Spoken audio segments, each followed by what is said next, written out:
कहते हैं दुनिया में अपने लिए तो सब जीते हैं, लेकिन जो अपने स्वार्थ को पीछे छोड़ दूसरों के लिए कार्य करता है वही महान कहलाता है। ऐसो व्यक्तियों का पूरा जीवन प्रेरणादायक होता है। इन्हें मरने के बाद भी लोग अपने दिल में जिंदा रखते हैं और उसे दिल से याद करते हैं। ऐसी ही एक महान हस्ती थी मदर टेरेसा। दया, निस्वार्थ भाव, प्रेम की मूर्ति मदर टेरेसा ने अपना पूरा जीवन दूसरों की सेवा में न्यौछावर कर दिया। मदर टेरेसा के अंदर अपार प्रेम था, जो किसी व्यक्ति विशेष के लिए नहीं बल्कि हर उस इंसान के लिए था जो गरीब, लाचार, बीमार, जीवन में अकेला था। 18 साल की उम्र में ही नन बनकर उन्होंने अपने जीवन को एक नई दिशा दे दी। मदर टेरेसा भारत की नहीं थी, लेकिन जब ये भारत पहली बार आई तो यहाँ के लोगों से प्रेम कर बैठी और यहीं अपना पूरा जीवन बिताने का निर्णय लिया। उन्होंने भारत के लिए अभूतपूर्व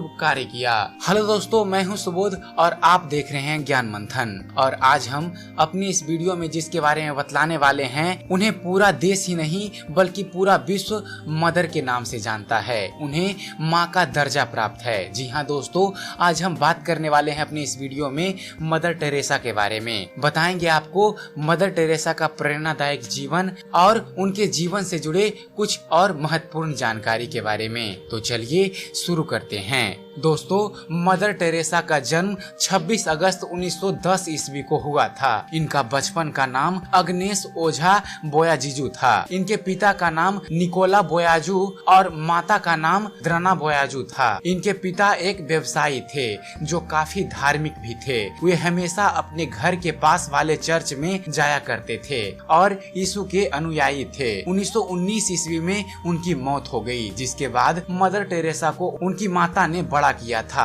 पिता के जाने के बाद मदर टेरेसा के परिवार को आर्थिक परेशानी से गुजरना पड़ा था, लेकिन उनकी माता ने उनको बचपन में ही मिल बांटकर खाने की शिक्षा दी थी। उनकी माता कहती थी जो कुछ भी मिले उसे सबके साथ बांटकर खाओ। कोमल मन की मदर टेरेसा अपनी माँ से पूछती थी वे कौन लोग हैं किनके साथ हम मिल बांटकर खाएं। तब उनकी माता कहती थी कभी हमारे रिश्तेदार तो कभी वे सभी लोग जिन्हें इसकी सबसे ज्यादा जरूरत है। माता की ये बात अग्नेस के कोमल मन में घर कर गई और उन्होंने इसे अपने जीवन में उतारा। इसी के चलते वे आगे चलकर मदर टेरेसा बन गई। दोस्तों, अग्नेस ने अपनी स्कूल की पढ़ाई भी पूरी की। अग्नेस अर्थात मदर टेरेसा सुरीली आवाज की भी धनी थी। वे चर्च में अपनी माँ व बहन के साथ यीशु की महिमा के गीत गाया करती थी। 12 साल की उम्र में वे अपने चर्च के साथ एक धार्मिक यात्रा में गई थी, जिसके बाद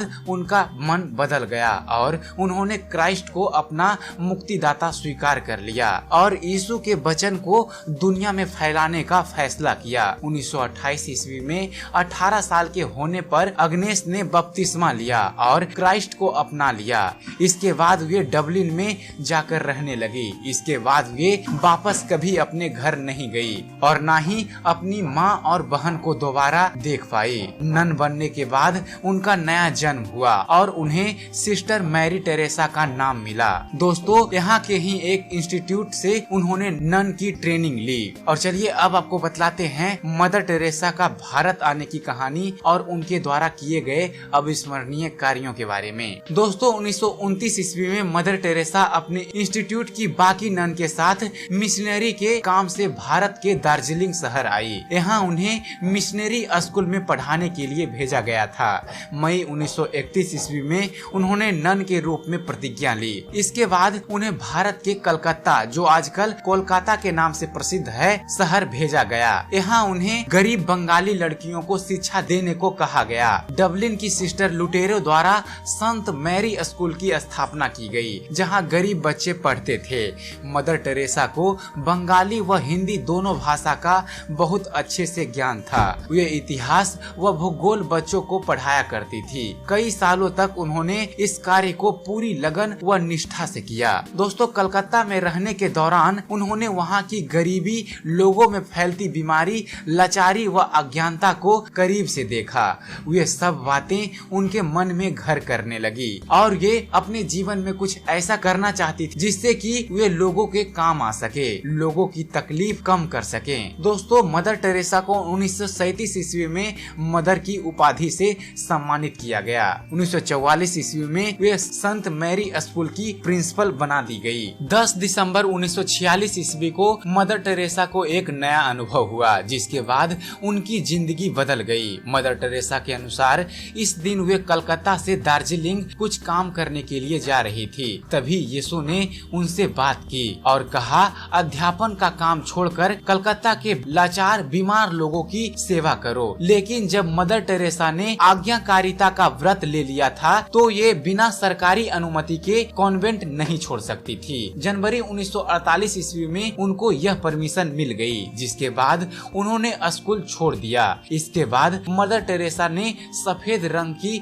नीली धाड़ी वाली साड़ी को अपना लिया और जीवन भर इसी में दिखाई दी। उन्होंने बिहार राज्य के पटना से नर्सिंग की ट्रेनिंग ली और वापस कलकत्ता आकर गरीब लोगों की सेवा में जुट गई। मदर टेरेसा ने अनाथ बच्चों के लिए एक आश्रम बनाया। उनकी मदद के लिए बाकी दूसरे चर्च भी उनका हाथ बढ़ाने लगी। इस काम को करते हुए उन्हें कई परेशानियां भी उठानी पड़ी। काम छोड़ने की वजह से उनके पास कोई आर्थिक मदद नहीं थी। उन्हें अपना पेट भरने के लिए लोगों के सामने हाथ फैलाना पड़ता था। लेकिन मदर टेरेसा इन सब बातों से घबराती नहीं थी। उन्हें अपने प्रभु पर पूर्ण विश्वास था। उन्हें यकीन था कि जिस परमेश्वर ने उन्हें ये काम शुरू करने के लिए बोला है वो उसे पूरा भी करेगा। 7 अक्टूबर 1950 ईस्वी को मदर टेरेसा के अत्यधिक प्रयास के चलते उन्हें मिशनरी ऑफ चैरिटी बनाने की परमिशन मिल गई। इस संस्था में वॉलंटियर संत मैरी स्कूल के शिक्षक ही थे, जो सेवा भाव से इस संस्था से जुड़े थे। शुरुआत में इस संस्था में सिर्फ 12 लोग कार्य किया करते थे। आज इस संस्था में 4000 से भी ज्यादा नन काम कर रही हैं। इस संस्था के द्वारा अनाथालय, नर्सिंग होम, वृद्ध आश्रम बनाए गए। मिशनरी ऑफ चैरिटी का मुख्य उद्देश्य उन लोगों की मदद करना था जिनका दुनिया में कोई नहीं है। उस समय कलकत्ता में प्लेग और कुष्ठ रोग की बीमारी अत्यधिक फैली हुई थी। मदर टेरेसा और उनकी संस्था ऐसे रोगियों की खुद सेवा किया करती थी। वे मरीजों के घाव को अपने हाथ से साफ कर उस पे मरहम पट्टी किया करती थी। कलकत्ता में उस समय छुआछूत की भी बीमारी फैली थी। लाचार गरीबों को समाज से बहिष्कृत कर दिया जाता था। मदर टेरेसा ऐसे सभी लोगों के लिए मसीहा बनकर सामने आई थी। वे गरीब भूखे नंगों को सहारा दिया करती थी। उन्हें अपने हाथों से खाना खिलाती थी। 1965 ईस्वी में मदर टेरेसा ने रोम के पोप जॉन पॉल 6 से अपनी मिशनरी को दूसरे देशों में फैलाने की अनुमति मांगी। भारत के बाहर पहला मिशनरी ऑफ चैरिटी का संसाधन वेनेजुएला में शुरू हुआ। आज के समय में 100 से ज्यादा देशों में मिशनरी ऑफ चैरिटी संस्था का ब्रांच है। मदर टेरेसा के कार्य किसी भी इंसान से छुपे नहीं थे। उनके निस्वार्थ भाव को स्वतंत्र भारत के सभी बड़े नेताओं ने करीब से देखा था। वे सभी उनकी सराहना भी किया करते थे। इस व्यापक प्रशंसा के बावजूद मदर टेरेसा के जीवन और काम को विवादों के घेरे में ला खड़ा किया। कहते हैं, सफलता जहां होती है विवाद उसके पीछे चले जाते हैं। मदर टेरेसा के इस निस्वार्थ भाव की दया व प्रेम को भी लोग गलत समझने लगे और उन पर आरोप लगाया गया कि वे भारत में लोगों का धर्म परिवर्तन करने की नियत से सेवा करती हैं। लोग इन्हें अच्छा इंसान ना समझकर ईसाई धर्म का प्रचारक समझते थे। इन सब बातों से ऊपर मदर टेरेसा अपने कामों की ओर ही ध्यान लगाती थी। लोगों की बातों में ना ध्यान देते हुए उन्होंने अपने काम को ज्यादा तवज्जो दी। और चलिए अब आपको बतला देते हैं कि इस महान पुण्य आत्मा की मृत्यु कैसे हुई। दोस्तों, मदर टेरेसा को कई सालों तक दिल व किडनी की परेशानी थी। उन्हें पहला दिल का दौरा 1983 ईस्वी में रोम के पोप जॉन पॉल द्वितीय से मुलाकात के दौरान आया था। इसके बाद दूसरी बार उन्हें 1989 ईस्वी में दिल का दौरा आया। तबीयत खराब होने के बावजूद भी वे अपने काम किया करती थी और मिशनरी के सभी कामों से जुड़ी रही। 1997 ईस्वी में जब उनकी हालत बिगड़ती चली गई और उन्हें इसका अनुभव हुआ तो उन्होंने मार्च 1997 ईस्वी को मिशनरी ऑफ चैरिटी के हेड के पद से मिशनरी ऑफ चैरिटी के हेड का पद छोड़ दिया, जिसके बाद सिस्टर मैरी निर्मला जोशी को इस पद के लिए चुना गया। 5 सितंबर 1997 ईस्वी को मदर टेरेसा नाम की पुण्य आत्मा इस धरती को और मानव जीवन को अलविदा कहकर परमेश्वर में समा गई। मदर टेरेसा को मिलने वाले अवार्ड और अचीवमेंट की बात की जाए दोस्तों, तो उन्होंने अपने जीवन में बहुत सारे अवार्ड प्राप्त किए। उनमें से कुछ प्रमुख अवार्ड हम आपको बतला रहे हैं। 1962 ईस्वी में भारत सरकार द्वारा उन्हें पद्मश्री से सम्मानित किया गया। 1980 ईस्वी में भारत के सबसे बड़े सम्मान भारत रत्न से उन्हें सम्मानित किया गया। 1985 ईस्वी में अमेरिका सरकार द्वारा मेडल ऑफ फ्रीडम अवार्ड से उन्हें सम्मानित किया गया।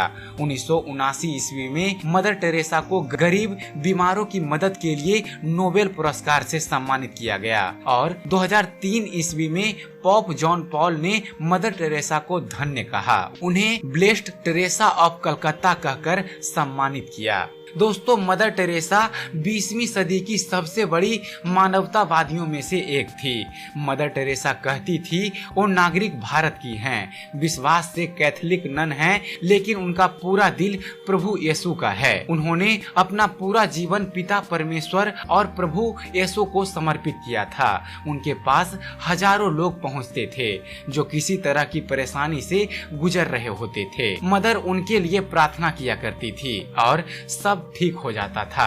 ऐसे कई चमत्कार को प्रभु यीशु के नाम से मदर ने लोगों के लिए किया था। मदर टेरेसा जैसी हस्ती की जरूरत आज भी हमारे देश समाज को है, जो दूसरों से अपने जैसा प्यार करें और उनके दुख दर्द को अपना समझे। मदर टेरेसा दया और प्रेम की जीती जागती मूर्त थी। इनके जीवन से हम बहुत सी बातें सीख सकते हैं। कई लोगों के लिए आज भी यह आदर्श हैं जो इनके जैसा बनना चाहते हैं।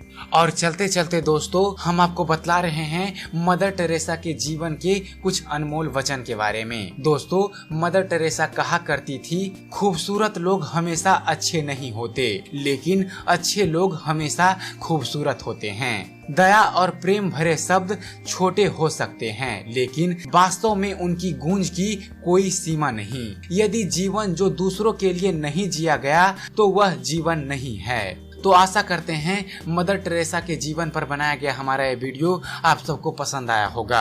अगर आपको इस चैनल पर दी गई जानकारी पसंद आती है तो आप हमारे वीडियो को लाइक कीजिए, शेयर कीजिए, हमारे वीडियो के बारे में कमेंट कीजिए कि आपको यह कैसा लगता है। दोस्तों, आपका एक कमेंट हमें अच्छी से अच्छी वीडियो बनाने के लिए प्रेरित करता है और साथ ही साथ हमारे चैनल को सब्सक्राइब करना ना भूलें। हमारे चैनल ज्ञान मंथन को सब्सक्राइब कीजिए और हम आपके लिए ऐसे ही ज्ञानवर्धक वीडियो लाते रहेंगे। तो जुड़े रहिए हमारे चैनल के साथ और देखते रहिए, जानते रहिए। धन्यवाद। जय हिंद।